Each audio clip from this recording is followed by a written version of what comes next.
So let him finish his story, even though it's not entirely true. What? Well, I wasn't sleeping with her. There was a sense of yearning. There was a sense of yearning. I did yes. mention that. Yes, it's true. I was, you know, skirting around the truth in such a way to make it a little more sparkly.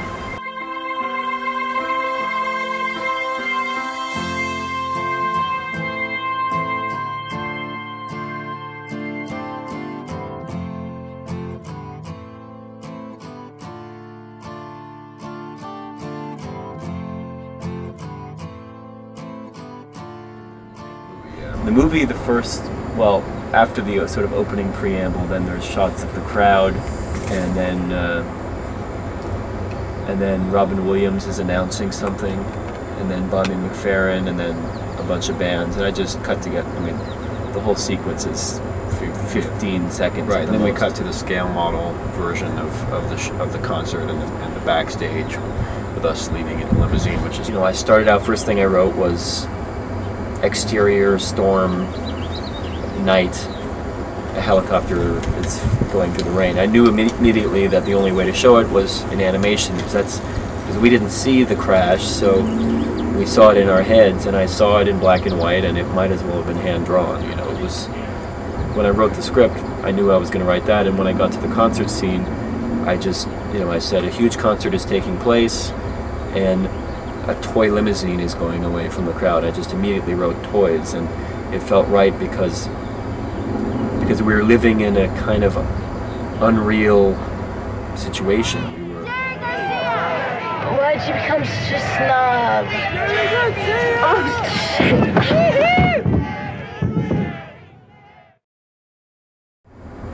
With a friend in New York, I built a scale model of the park, and searched for all these different toy cars and toy people, and I have all these toy people. I don't know what to do with them. They're amazing. I mean, they have like hippies. They're well painted. They're like this tall, made in Germany. And, who made them? The German toy company. They were stock hippies, and there are hippies. There are like people bathing. There are policemen. I got California, you know, highway patrol squad cars. I mean, I have an incredible collection. So of toys. they make those. Oh, they make them. You didn't for request specific characters. I actually requested a stretch limousine, which they didn't have, and I had to get them. I think it was a Marvel stretch limousine, which wasn't the same scale as the other ones, but it works okay because it actually stands out.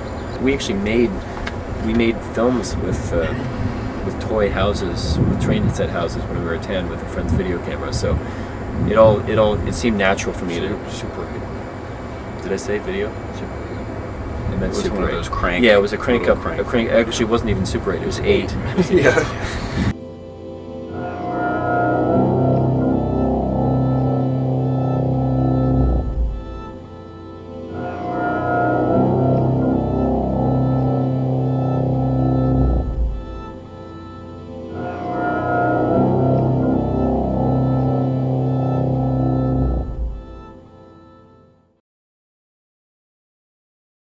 We were sort of wrapped up in the glamour, I think, in a strange kind of way that afternoon, and that was sort of set off a phase of sort of emotional confusion for us, which I think Helicopter is about grief, but it's also about Ari's struggle to kind of re-access the humanity of our situation and re-access the memory of our mom, which was sort of blown over by the sort of grandness of the event and the grandness of, for example, this day in the polo fields, 500,000 people celebrating the death, essentially.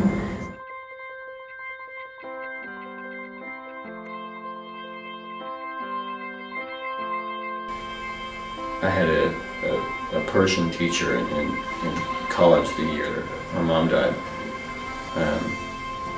You know, I described this kind of exhilaration that I had on some days in the weeks after our mom died. And he said, he took my hand and he slapped it really hard. And he said, "You feel that?"